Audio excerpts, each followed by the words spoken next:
Assalamualaikum warahmatullahi wabarakatuh. Halo semuanya, perkenalkan nama saya Anastasia Nisa dengan NIM 220803 dari Prodi Manajemen kelas RA5 semester 3. Video ini dibuat guna untuk memenuhi tugas mata kuliah Etika dan Tanggung Jawab Sosial Bisnis dengan dosen pengampu Pak Asep Rafiuddin SEMM.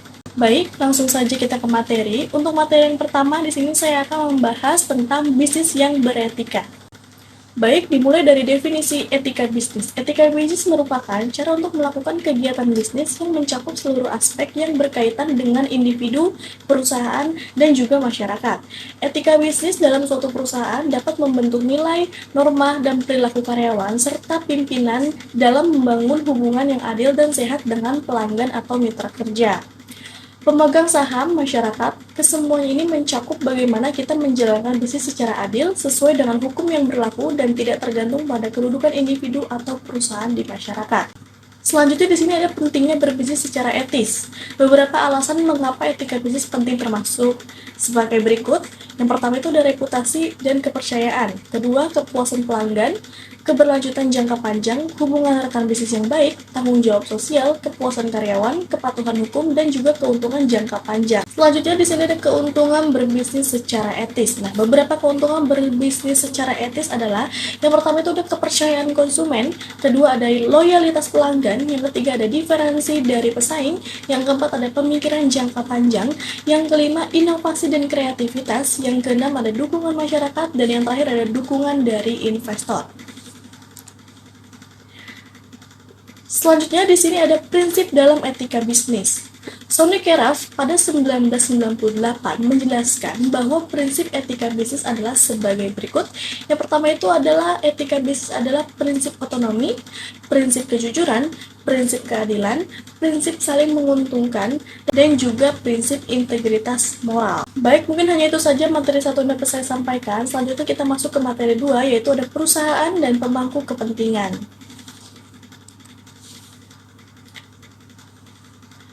Kita mulai dari definisi perusahaan dan pemangku kepentingan. Pemangku kepentingan adalah seseorang, kelompok, atau organisasi yang mempunyai kepentingan atau kepentingan dalam pengambilan keputusan dan aktivitas suatu bisnis, organisasi, atau proyek.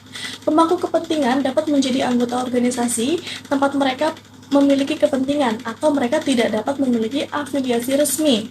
Pemangku kepentingan dapat memiliki pengaruh langsung atau tidak langsung terhadap kegiatan atau proyek suatu organisasi. Dukungan mereka seringkali diperlukan untuk kesuksesan bisnis dan juga proyek. Baik, di sini kita lanjut ke jenis pemangku kepentingan. Jenis pemangku kepentingan yang paling umum adalah investor, kreditor, pemasok, masyarakat. Nah, pemangku kepentingan sering dikelompokkan ke dalam dua kelompok utama, yaitu pemangku kepentingan internal dan juga pemangku kepentingan eksternal. Selanjutnya, ada teori pemangku kepentingan. Manajerial kapitalis adalah sebuah paradigma mengenai penguasaan perusahaan-perusahaan kapitalis oleh manajer. Manajerial kapitalis didefinisikan sebagai perubahan pengelolaan atau kontrol atas perusahaan kapitalis dari pemilik atau di era Karl Marx ke para manajemen eksekutif. Tentu saja, undang-undang korporasi yang ruhnya dilahirkan pada era di mana para pemilik atau kapitalis sangat dominan perlu memberikan jaminan bahwa para manajer tersebut bekerja untuk para pemilik. Di sini ada aspek ideologi. Menurut Friedman, jika manajer perusahaan mempertimbangkan aspek tanggung jawab sosial dalam membuat keputusan bisnisnya, maka dia sudah melanggar tanggung jawabnya. Pada pemilik perusahaan, tentu saja sebagai individu, seorang eksekutif manajer boleh saja menggunakan uangnya sendiri, bukan uang orang lain atau investor, untuk menjalankan program-program sosial yang disukainya. Baik, mungkin itu saja materi 2 yang dapat saya sampaikan. Selanjutnya kita masuk ke materi yang ketiga, yaitu globalisasi dan etika bisnis. Baik, kita mulai dari pengertian dan proses globalisasi. Pengertian globalisasi sendiri, menurut Lawrence E. Rothenberg, globalisasi adalah sebuah percepatan dan intensifikasi dalam interaksi dan merupakan sebuah perpaduan antara perusahaan, pemerintah, dan orang-orang dari negara yang berbeda. Nah, sedangkan menurut Selo Sumarjan, globalisasi adalah suatu proses terbentuknya sistem komunikasi dan organisasi antar masyarakat di seluruh dunia.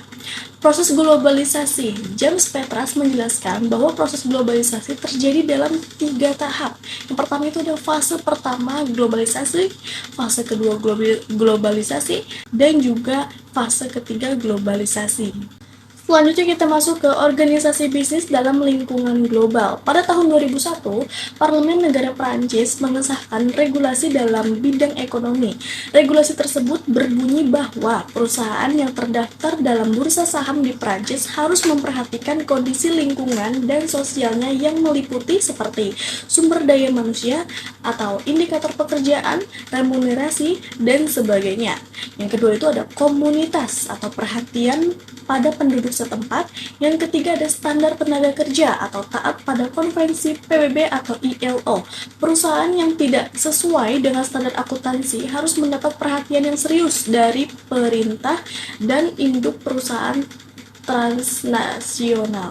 Adapun pengertian etika dalam berbisnis. Etika bisnis adalah seperangkat aturan moral yang digunakan untuk mengatur dan menjalankan sebuah bisnis. Menurut seorang ahli, Muhlis mendefinisikan etika bisnis adalah suatu pedoman mengenai tata cara ideal dalam mengatur dan mengelola bisnis dengan mengacu pada norma dan moralitas yang berlaku. Adapun tujuan etika bisnis, etika bisa dikatakan sebagai sebuah standar atau pedoman dalam melakukan proses kegiatan bisnis. Oleh karenanya, ada tujuan utama yang lebih besar yaitu menjaga keteraturan, membangun sistem moral, dan memandu tingkah perilaku di dalam organisasi perusahaan. Oke, lanjut. Di sini juga ada manfaat dari memahami etika bisnis. Manfaat yang bakal didapat oleh perusahaan adalah seluruh proses bisnis bisa berjalan dengan lancar. Ketika proses bisnis berjalan lancar sesuai pedoman, otomatis bakal menarik dan mendatangkan banyak profit untuk perusahaan. Namun, sebaliknya, bila etika dalam bisnis tidak dijalankan semestinya, maka tujuan-tujuan tersebut akan sulit tercapai. Adapun prinsip-prinsip etika bisnis, yang pertama itu ada berintegritas, jujur, loyalitas, keadilan, taat hukum, akuntabilitas, berkomitmen terhadap kesempurnaan, menjaga kehormatan orang lain, dan yang terakhir adalah saling menguntungkan. Oke, mungkin hanya itu materi 3 yang dapat saya sampaikan. Selanjutnya kita akan membahas materi 4 yang berjudul teori-teori etika dan relevasinya. Dimulai dari pengertian teori-teori etika bisnis. Secara umum, teori ini memang berbicara tentang bagaimana perilaku berbisnis yang baik dan sesuai dengan norma. Etika sebagai disiplin ilmu berhubungan dengan kajian secara kritis tentang adat kebiasaan, nilai-nilai, dan norma perilaku manusia yang dianggap baik atau tidak baik. Adapun macam-macam teori etika dalam bisnis. Yang pertama itu ada egoisme, utilitarianisme, deontologi, teori hak, teori keutamaan, dan juga teori etika teonom. Baik, di sini ada juga faktor-faktor yang mempengaruhi etika bisnis. Yang pertama itu ada pressure yang didapat karena persaingan kompetitor. Yang kedua ada kondisi ekonomi. Yang ketiga kesalahan operasional. Yang keempat pengetahuan individu akan etika. Yang kelima ada demand pasar yang tidak sesuai dengan kemampuan perusahaan. Selanjutnya ada relevasi etika dalam bisnis. Relevasi etika dalam bisnis, banyak peristiwa bisnis yang menunjukkan penurunan kualitas berbisnis dan merugikan kepentingan konsumen serta masyarakat luas seperti tindakan monopoli, penipuan, kerusakan lingkungan, dan sebagainya. Perilaku pebisnis dunia semakin mengkhawatirkan keselamatan dan kelestarian lingkungan. Baik, mungkin hanya itu materi 4 yang dapat saya sampaikan. Selanjutnya kita masuk ke materi 5 yang berjudul dengan tanggung jawab sosial perusahaan dan audit kinerja sosial. Kita mulai dari perkembangan tanggung jawab perusahaan. Secara simultan, perusahaan akan menjalankan 3 jenis tanggung jawab yang berbeda-beda kepada pemangku kepentingan, di mana ketiga tanggung jawab tersebut harus dijalankan secara seimbang. Penekanan kepada salah satu jenis tanggung jawab saja akan menyebabkan perusahaan berjalan secara tidak optimal. Selanjutnya di sini ada 3 tahapan perkembangan filosofi manajemen yang menyangkut tanggung jawab. Yang pertama ada tahapan pandangan manajemen klasik, yang kedua tahapan pandangan manajemen pertengahan, dan yang terakhir ada tahapan pandangan manajemen modern. Adapun tanggung jawab sosial perusahaan, menurut pandangan Milton Friedman bahwa tanggung jawab sosial perusahaan adalah menjalankan bisnis sesuai dengan keinginan pemilik perusahaan atau yang biasa disebut dengan owner, biasanya dalam bentuk menghasilkan uang sebanyak mungkin dengan senantiasa mengindahkan aturan dasar yang digariskan dalam suatu masyarakat sebagaimana diatur oleh hukum dan perundang-undangan. Oke lanjut, di sini ada program CSR dikelompokkan menjadi 6, yaitu Cost Promotion, Cost Related Marketing, Corporate Social Marketing, Corporate Philanthropy, Community Volunteering, dan Social Responsible Business Practice. Selanjutnya di sini ada tujuan tanggung jawab perusahaan. Tanggung jawab sosial perusahaan dapat diperuntukkan bagi beberapa tujuan sebagai berikut: bertanggung jawab terhadap pelanggan, bertanggung jawab terhadap tenaga kerja, dan juga bertanggung jawab terhadap lingkungan.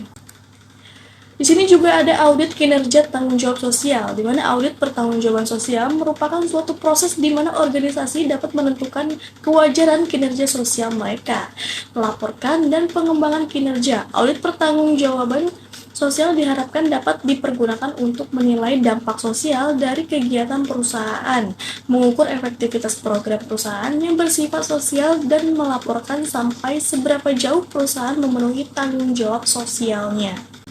Adapun keuntungan audit kinerja sosial, yang pertama ada melibatkan stakeholder dalam organisasi, meningkatkan tanggung jawab kepada stakeholder utama, memberikan garis besar yang berguna untuk aktivitas perusahaan, menyediakan kepercayaan pada hasil akuntansi pertanggungjawaban sosial, pengukuran untuk beberapa peluasan mengamati dampak sosial organisasi, menstimulus timbulnya praktek yang jujur, dibutuhkan waktu dan usaha dari organisasi.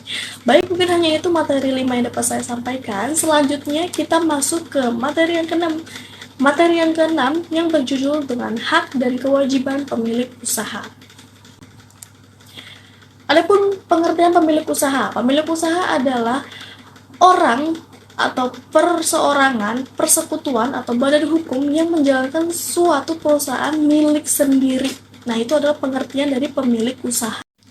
Selanjutnya di sini ada hak pemilik usaha. Menurut Undang-Undang Nomor 13 Tahun 2003 tentang Ketenagakerjaan, yang pertama itu ada perusahaan berhak atas hasil dari pekerja karyawannya. Yang kedua, perusahaan berhak untuk memerintah atau mengatur karyawan atau tenaga kerja dengan tujuan mencapai target.